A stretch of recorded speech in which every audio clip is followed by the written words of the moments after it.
Saludos nuevamente, es un placer para mí estar con ustedes. Para comenzar nuestro diálogo y antes de adentrarnos en las causas, las consecuencias, lo que ha resultado esta respuesta iraní, me gustaría también escuchar tu opinión sobre esta repercusión popular que ha tenido la respuesta de Irán, porque el pueblo se ha volcado a las calles en apoyo al gobierno de Irán y, por supuesto, muy satisfechos con esta respuesta que se ha dado en las últimas horas. ¿Por qué sucede esto?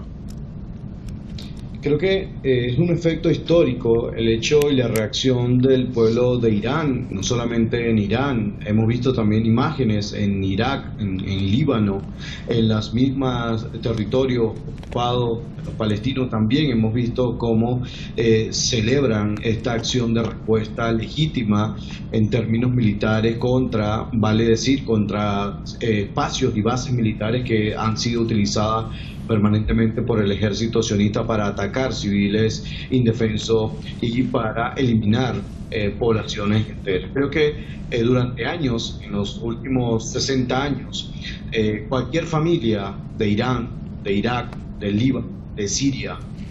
ha tenido que perder un familiar a causa de las guerras inducidas por Israel y por su expansionismo. Y por lo tanto hay una especie de deuda histórica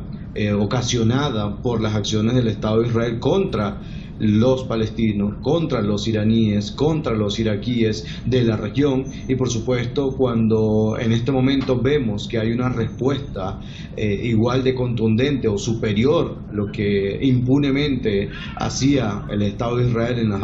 décadas anteriores, obviamente que hay una especie de justicia colectiva, porque básicamente celebran es que se está ejecutando justicia. No se trata simplemente de celebrar la guerra por celebrarla, porque alguien pudiera interpretar y decir que básicamente hay un lado del mundo que celebra la guerra. No, hay un lado del mundo que exige justicia y que durante décadas solamente ha recibido bombas, desplazamiento y pérdida de sus territorios y de su propia identidad. Y creo que estas familias que celebran que haya por fin un enemigo capaz de frenar las ambiciones guerreristas del Estado de Israel, por supuesto, es motivo de celebración para cualquiera de ellos en este momento. ¿Era hoy o no era? Sí, básicamente uno de los elementos que caracteriza la diplomacia militar iraní es la paciencia. Es la paciencia, y creo que las actuaciones más recientes del sionismo internacional en relación a los ataques contra el Líbano, la manera desproporcionada como han venido utilizando tecnología militar estadounidense y que no haya un freno, sencillamente daba la razón de defensa militar. Y por supuesto debemos suponer también, esto es un elemento para el análisis porque no tenemos los datos completos sobre la mesa, pero es probable que el ataque de Irán se anticipó a otra nueva oleada de ataques que pudiera haber ejecutado Israel en los próximos días. Y recordemos que esto es en respuesta a las acciones de agresión que ha emprendido Israel tanto en Siria, en Líbano y en la misma capital de Irán, ejecutando acciones de tipo terrorista. Y por supuesto, esto nos indica que la precisión y la contundencia tecnológica utilizada por Irán en el más reciente respuesta militar al Estado de Israel nos dice que además de demostrar un efecto disuasivo de la grandiosa capacidad aérea en cuanto a misiles, analizamos, por supuesto, quedarán otros detalles técnicos, pero solamente pensar que tardaron 7 minutos en llegar a los territorios ocupados es un mensaje al mundo, es un mensaje diciéndole no habíamos utilizado esta tecnología al punto como ustedes lo conocen, y que por supuesto es un elemento disuasivo que le dice a la cúpula militar del Estado de Israel: no se equivoquen, no sigan avanzando, no provoquen, porque van a obtener una respuesta contundente. Y lo decía el ministro de Defensa de Irán, y también lo confirmaba el comandante general del ejército, que decía que Irán nunca ha iniciado en los últimos años una guerra por sus propios medios, simplemente se ha defendido. Y creo que en este caso no solamente Irán se está defendiendo legítimamente en respuesta a los ataques a su embajada en Damasco y también en la propia capital de Teherán, también es un gesto de justicia por los palestinos que han sido vilmente desplazados y masacrados en los últimos 300 días por parte del ejército de invasión israelí. El Cuerpo de Guardianes de la Revolución Islámica ha dicho que esta operación se realizó en el marco del legítimo derecho de defensa y de conformidad con el derecho internacional, pero también ha dicho que cualquier estupidez por parte del enemigo será respondida de manera devastadora y arrepentida. Con lo visto hoy por el régimen sionista, por esa fortaleza de Irán, más allá incluso de las armas, por esa respuesta y esa firmeza entre sus principios y su compromiso con la causa justa del pueblo palestino y de los pueblos que aspiran a la paz, ¿crees tú que el régimen sionista se atrevería a dar una respuesta? Creo que el concepto desmedido de la guerra que tienen Netanyahu y la cúpula militar que lo acompaña no conoce límite. Incluso minutos después de haber sido asediados y pudiera yo decir que arrinconados por la respuesta militar iraní, minutos después el ejército de Israel continuó ataques al sur del Líbano. Quiere decir que no tiene intenciones de frenar sus ataques, que no tiene intenciones de llegar a un acuerdo de paz con el Líbano, con la resistencia palestina y mucho menos con Irán. Lo que nos indica que la mayoría de los países de la región deben prepararse para la continuidad de un conflicto que, por supuesto, de continuar a este nivel ya implicaría el uso de ejércitos regulares, sea por vía terrestre, sea por vía aérea, y por lo tanto la capacidad con que ha actuado, la capacidad desmedida con la que ha actuado el ejército de Israel en los últimos meses se vería disminuida o afectada, y creo que ese es el elemento positivo a destacar, que los civiles palestinos, los civiles libaneses pudieran tener algunos días de descanso de los bombardeos constantes y del asedio constante que tienen por parte del ejército de Israel. Lamentablemente, para esta región del mundo, el Estado de Israel no tiene intenciones. Primero, no tiene intenciones de cesar en sus ataques, y segundo, de llegar a un acuerdo de paz, porque cuenta con el respaldo de la clase política militar estadounidense, que le continúa diciendo que debe avanzar en su conflicto, y por eso le continúa y le sigue prestando apoyo logístico y militar, dinero, enviándole bombas. Quiere decir que esto no tiene la intención mínima para sentarse a negociar una paz duradera, porque sencillamente en sus cosmovisión de mundo, en sus ideas, en su forma de percibir el mundo, no conciben otra que el expansionismo y la eliminación de los diferentes. Y la eliminación de los diferentes, entiéndase los palestinos, entiéndase los libaneses, entiéndase los iraníes, porque hay que determinarlo y hay que decirlo así: el Estado de Israel, la sociedad israelí que se ha instalado allí, movida por el espíritu sionista, no es natural en este espacio, es una construcción social y política que se extrajo y se implantó allí por la vía de la fuerza, y por lo tanto no va a responder a los intereses naturales de esta región. Y por supuesto, cuando tienes el apoyo de la mayor potencia económica y militar del mundo occidental, tienes la posibilidad de literalmente hacer lo que te venga en gana en una región, pero ya la realidad ha cambiado. ¿Cuál es esa realidad? Una resistencia más sofisticada, una resistencia más organizada, y por supuesto una capacidad de armamento y de tecnología militar de Irán al servicio de los civiles que están siendo masacrados en este espacio, porque más allá de una legítima defensa del territorio iraní, que efectivamente los ataques fueron dirigidos directamente a bases militares, a escudos misilísticos, a aviones que se utilizan para bombardear constantemente zonas civiles, más allá de todo este elemento que es la justificación objetiva, ajustada a derecho internacional, hay un espaldarazo a la resistencia palestina, y por supuesto todo aquello que le ocasione daño, que le ocasione disminución en la potencialidad militar del Estado de Israel es también una contribución, y es hacerle justicia a la causa palestina y a los civiles palestinos que no tienen aparentemente en el terreno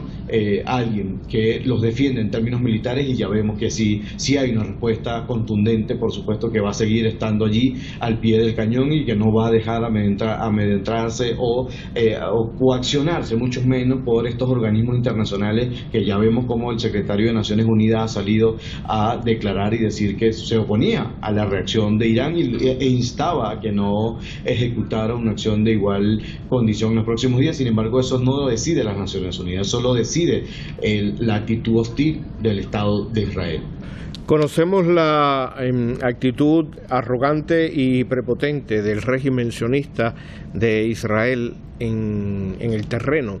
Y hace un rato en esta misma programación otro analista hablaba de que esto podía convertirse, y lo decía metafóricamente, en un juego de ping-pong, un ataque por aquí, un ataque por allá, pero lo cierto es que el régimen de Israel, en ese afán prepotente y arrogante y salvando su imagen de poderío hacia el mundo, no estaría dispuesto a quedarse de brazos cruzados. Están analizando los hechos, están analizando cuáles han sido las consecuencias de esta respuesta que ha dado Irán, y están además esperando la autorización de su principal tutor de Estados Unidos para actuar. En caso de que se actúe y que se convierta esto en un ping-pong, como decía este analista, utilizo su frase parafraseándola metafóricamente, ¿qué escenario estaríamos viviendo en los próximos días? Y si realmente este escenario tendría una salida pacífica con la intervención de otros países. Pero además de esto, en tu análisis me gustaría escuchar quién podría estar del lado entonces de Irán, porque ya sabemos quiénes están del lado de parte de Israel. No me refiero en el caso de Irán al eje de la resistencia, sino también de otros países que pudieran también incursionar para detener un conflicto bélico de gran envergadura y que se alcance esa paz duradera, esa paz total que tanto se reclama aquí en Asia Occidental. Hay una realidad, que es que el ejército de Israel ha considerado sus últimas acciones contra la Franja de Gaza como victorias militares, porque ha dicho que ha desplazado personas, incluso ha atacado centros importantes de la resistencia palestina, tanto de Hamas como de Hezbollah, que también se suma a la resistencia palestina, y el lamentable eliminación física del líder de Hezbollah lo cataloga a ello como unos supuestos éxitos militares. Sin embargo, la realidad es otra. En el terreno, la resistencia palestina le ha hecho frente al ejército de Israel. A pesar de ello, y en salvaguarda de los civiles que han sido desplazados, el sionismo se ha apoderado de más territorio. ¿Qué perdería el sionismo en caso de obligarlos a sentarse a negociar una paz producto de un asedio militar importante? Sencillamente tendría que devolver los territorios que ha usurpado. Esa es una de las condiciones sine qua non, una de las condiciones obligatorias para sentar el Estado de Israel a negociar, que es que reconozca que ha robado territorio a los palestinos y que reconozca la coexistencia pacífica de dos estados, a lo cual ellos rotundamente se oponen. Pero además hay otros elementos trascendentales que vinculan directamente a Irán. El Estado de Israel se opone completamente al desarrollo científico-tecnológico nuclear de Irán porque considera que eso es una amenaza para su existencia y por lo tanto va a hacer todo lo que esté a su alcance para sabotear y eliminar la posibilidad del desarrollo nuclear pacífico de Irán. El otro elemento, ellos tienen una constante asedio contra territorios libaneses y por supuesto la existencia de la resistencia libanesa para ellos significa un justificativo para no negociar. Entonces, en un supuesto donde Irán ejecute respuesta, porque ya lo han anunciado, como bien lo indica, solamente están esperando que Estados Unidos les dé luz verde para ellos responderle a Irán. En el supuesto que le respondan, obviamente Irán no va a quedar de brazos cruzados como lo he hecho, y que si le ha demostrado al mundo esta altísima capacidad misilística de velocidades hipersónicas, obviamente quiere decir que hay más de ellos. Fueron más de 400 misiles y estamos súper seguros que hay muchos más de ellos para responder y por lo tanto en una guerra de larga duración es probable que la cúpula invencible del Estado de Israel no sea realmente eso. Creo que ya es un mito el tema de ser una cúpula invisible, porque el 90% de los misiles que fueron ejecutados, lanzados el día de hoy contra territorios ocupados por el ejército de Israel tuvieron efectividad. Es decir, la capacidad defensiva, multimillonaria capacidad defensiva del Estado de Israel, construida por Estados Unidos, construida por el Reino Unido, ya no es lo que decían que en su momento era. Por lo tanto, en una confrontación de estos niveles, obviamente, ahí tenemos varios actores que indudablemente respaldarían a Irán, empezando por el propio gobierno de Siria. Siria, el gobierno de Irak, que ha mostrado la resistencia iraquí, ha mostrado simpatía con lo que se está ejecutando. Y ni hablar, obviamente, del apoyo indudable y solidario de Yemen. Yemen estaría allí junto al respaldo de Irán y, por supuesto, planteando la resistencia palestina desde ese espacio geográfico donde tienen control. Obviamente, la resistencia palestina también a lo interno estaría dispuesta a confrontar militarmente, como lo ha venido haciendo en los últimos meses, contra el Estado de Israel. Y en ese escenario, básicamente, el Estado de Israel pudiera tener al menos cinco frentes activos de ataque, y es imposible en términos militares que aguante tanto tiempo durante cinco frentes que lo estén en simultáneo asediando y atacando, y indudablemente allí Estados Unidos actuaría y podría intervenir con despliegues de tropas en el terreno. Por esa razón tienen cercanos a este territorio un portaaviones que constantemente ha estado patrullando la zona para, en caso de requerirlos ellos, utilizar tanto la Fuerza Aérea como Ejército Terrestre, y directamente Estados Unidos estaría involucrado en el combate en el territorio. Ahí hay otra fuerza que habría que analizar, por ejemplo, la presencia rusa en Siria, la presencia turca en Siria. ¿Qué harían estos actores importantísimos? Que además, vale decir, Turquía es miembro de la OTAN y por lo tanto se encontraría en medio de una confrontación sin precedentes y tendría que tomar una decisión en un escenario de estos niveles, que obviamente estaríamos hablando del inicio prácticamente de una especie de tercera guerra mundial regional, porque estaría involucrándose Estados Unidos, el Reino Unido, Francia, Rusia, Turquía, Irán, Líbano, Israel, y básicamente tendríamos todos los elementos en la mano como para plantear una guerra regional de grandes escalas internacionales, y esto indudablemente afectaría también el mercado petrolero internacional. Hoy mismo vimos cómo se incrementó el precio del barril de petróleo un 5%, y simplemente fue por unas pocas horas de conflicto a los niveles que lo hemos visto. Quiere decir que una guerra de escala internacional haría tambalear también al sistema económico financiero internacional. Bueno, Turquía ayer recomendaba a la Organización de Naciones Unidas que el uso de la fuerza podría poner coto a este conflicto que viene creciendo todos los días. Hoy ha llegado a un punto bastante peligroso. ¿Crees tú que realmente la Organización de Naciones Unidas oiría esta recomendación del presidente de Turquía? En caso de escucharla, ¿cómo podría vincularse también la Organización de Naciones Unidas en defensa del derecho del pueblo palestino? Creo que lamentablemente no podemos tener mucha fe en las actuaciones que haga las Naciones Unidas en relación a este caso, porque ha tenido suficiente tiempo para frenar las acciones del Estado de Israel, como por ejemplo promoviendo sanciones económicas directamente al propio Estado de Israel o limitándole la compra de armas, ¿no? Y no ha sucedido, no ha pasado. Todo lo contrario, ha permitido que Estados Unidos impunemente le siga proporcionando armas al Estado de Israel. Si la propia ONU no ha hecho nada para salvaguardar a la Agencia de Naciones Unidas para los Refugiados Palestinos, que literalmente han sido también masacrados por el ejército de Israel, ¿qué quedará para el resto de los palestinos? Entonces, depositar fe en acciones que vayan a emprender las Naciones Unidas es pecar por inocente. Ya hemos visto cómo el secretario de Naciones Unidas ha salido a condenar abiertamente las acciones defensivas de Irán, y no lo hace con la misma vehemencia cuando se trata de los bombardeos indiscriminados que comete el Estado de Israel contra civiles palestinos o libaneses, o incluso los propios ataques contra sedes diplomáticas iraníes o sirias, lo que nos indica que hay una parcialidad clara. Y obviamente esto está presionado por el lobby sionista, tanto en Naciones Unidas como a través de terceros, entiéndase Estados Unidos, Reino Unido y la propia Unión Europea. Hay muchos intereses geoeconómicos que condicionan a las Naciones Unidas a simples declaraciones simbólicas y no a acciones contundentes. Por ejemplo, a estas alturas de lo que se ha cometido en Palestina, en el genocidio, no hemos visto ni siquiera la intención de enviar cascos azules para proteger a los civiles en Palestina. No se ha pensado, no se ha planteado, y es una situación que pudiera el Consejo de Seguridad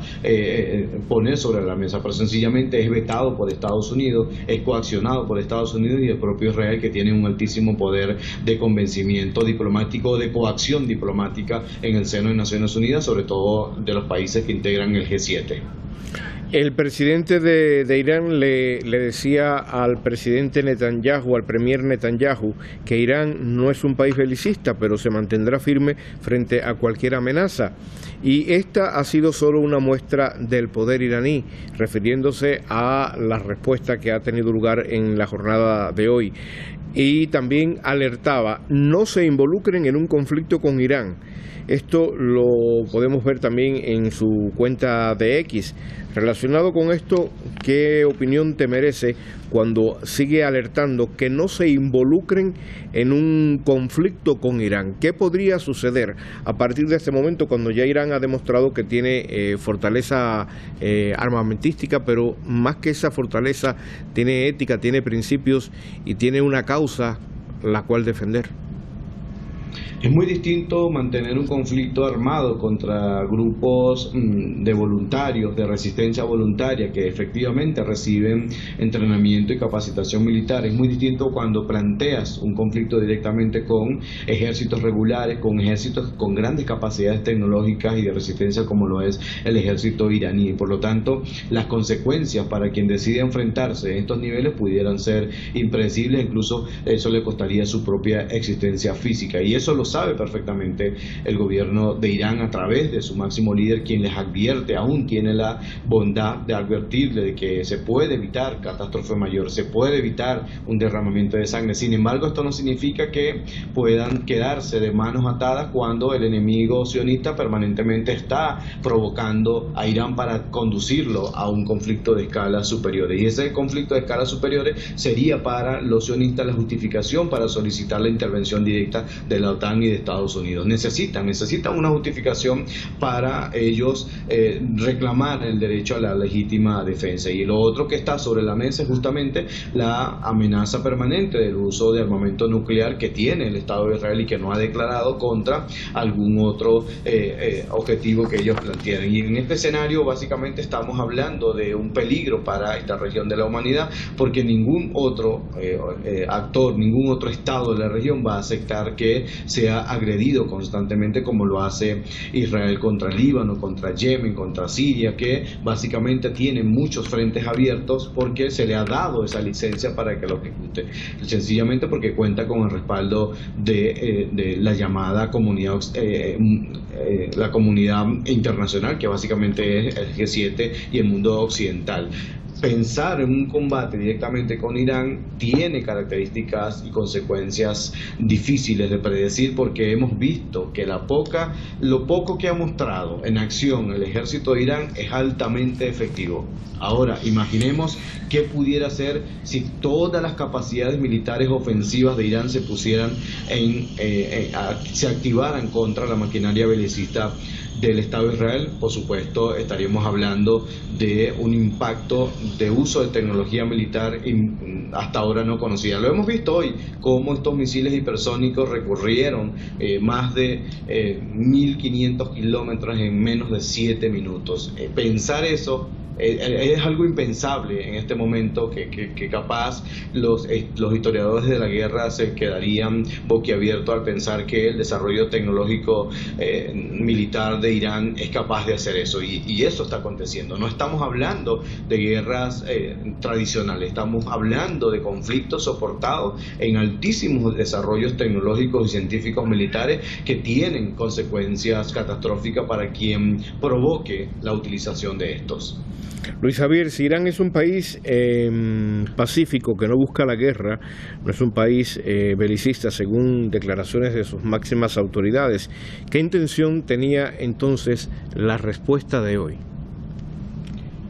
Creo que la intención básicamente es enviar un mensaje de contención. Y pareciera contradictorio de que utilices misiles de alta precisión para evitar la guerra, pero sencillamente es un mensaje tras cámara diciéndole a quien ha provocado constantemente la guerra: esto es lo que pudiera sucederte si continúas tus actitudes hostiles. Es como un llamamiento a frenar la escalada contra civiles y contra inocentes que lo ha implementado el Estado de Israel. Sin embargo, esto también pudiera ser interpretado como una demostración de que la prudencia y la racionalidad con la que se ha actuado por parte de Irán en los últimos años tiene un límite, y ese límite está cuando ya empiezas a provocar a los enemigos y cuando empiezas a provocar a tus similares. Y sencillamente, como bien lo comentábamos hace un minuto, la actitud arrogante del primer ministro Benjamin Netanyahu, así como de su ministro de Defensa, es una provocación constante, y eso también tiene un límite, independientemente de la objetividad y de la racionalidad con la que se decidan los asuntos de seguridad nacional, los asuntos militares. Hay un límite de paciencia, y el Estado de Israel constantemente está provocando romper esos límites. Sencillamente, la respuesta legítima que se ha ejecutado hoy es un efecto disuasivo, es un llamado de atención para evitar catástrofes mayores. En estos momentos el mundo está viviendo diferentes escenarios. Estamos viendo una guerra en Ucrania, estamos viendo ahora esta guerra de la Franja de Gaza y también los últimos acontecimientos que están sucediendo en el Líbano. Pero en todo ese entorno se está moviendo una campaña electoral en Estados Unidos, cuando sabemos que Estados Unidos está detrás de todas las guerras del mundo, específicamente de estas que he mencionado con anterioridad: este conflicto entre Rusia y Ucrania, este conflicto entre Israel y la Franja de Gaza, y ahora el Líbano. ¿Cuál es el rédito de todo esto? ¿Quién está sacando partido? ¿Quién está ganando en honor a la verdad? ¿Cuál es ese interés marcado porque estos pueblos sigan en guerra, y las organizaciones internacionales, como decías, la propia Organización de Naciones Unidas, que defiende intereses solapados del régimen sionista y de los Estados Unidos? Creo que sin duda alguna, aunque parezca un lugar común, quienes más han obtenido ganancias de estas circunstancias son las propias empresas armamentísticas, tanto de Israel como de Estados Unidos. Son multimillonarias las ganancias que han obtenido las empresas de fabricación de armas en Estados Unidos, que llevan para Israel y por supuesto que llevan para el conflicto en Ucrania. Es indudable que estas grandes empresas asociadas y que son muchas veces financistas de candidatos a la presidencia y de congresistas y senadores, están obteniendo larguísimas ganancias impensables para nuestra cotidianidad. Pero además de ello, hay una especie de utilización de un discurso de amenaza permanente que los candidatos en plena campaña estadounidense utilizan. Es decir, hay una construcción permanente de un enemigo para lo cual ellos convocan a sus votantes para que los elijan como presidente o presidenta de Estados Unidos. Sin embargo, hay otra realidad que también debemos analizar. Es que en estos momentos pareciera una paradoja, pero en Estados Unidos no sabemos quién gobierna, porque es obvio y es notorio la incapacidad del presidente Biden para tomar algunas decisiones, y todo el mundo especula y dice que detrás de Biden quien realmente está tomando las decisiones es ese tan denunciado complejo militar tecnológico que toma decisiones y que muchas veces está asociada con grandes empresas petroleras, tecnológicas y militares. Ahí entra todo un conglomerado, un consorcio de empresarios de la guerra que básicamente han estado aprovechando esta circunstancia y sencillamente legitiman sus acciones a través de el impulso y el apoyo de Estados Unidos. También existe un análisis que pretende situarnos en el caso de que Donald Trump regrese a la presidencia de los Estados Unidos, y que constantemente él ha dicho que acabará con el conflicto de Ucrania porque va a sentarse a negociar con Rusia, y probablemente, aunque sea su respaldo sea abierto a favor del Estado de Israel, probablemente lo invitaría a negociar o a hacer una pausa en la guerra, porque Donald Trump, si algo se ha considerado Donald Trump, es una persona que evitó la confrontación directa y que por supuesto negociaba la guerra en términos de cuánta ganancia le genera un conflicto. Y si él saca sus cuentas y la guerra no le está generando dividendos económicos, sencillamente no lo apoya, a diferencia del gobierno demócrata en estos momentos, que pareciera estar movido por pasiones viscerales más allá del tema financiero y del tema de las las ganancias, aunque es indudable que eso está dado, es implícito. Cualquier conflicto genera grandes ganancias económicas y financieras para la industria armamentística. Sí, pero tengamos en cuenta también que Donald Trump tiene un odio visceral hacia la República Islámica de Irán, porque fue Donald Trump quien unilateralmente tomó la decisión de irse del acuerdo nuclear, y a partir de esto pues arreció toda su política de sanciones y de hostilidades contra el país persa. Tanto es así que desde la fecha hasta ahora se ha venido arrastrando con todas estas consecuencias. Esto también sería otro factor, otro elemento para tener en cuenta en caso de que un Donald Trump pues asumiera la presidencia de Irán, de Estados Unidos, y entonces la emprendería. Ya incluso podríamos interpretarlo hasta por una cuestión personal, hablando por los hechos, ¿no?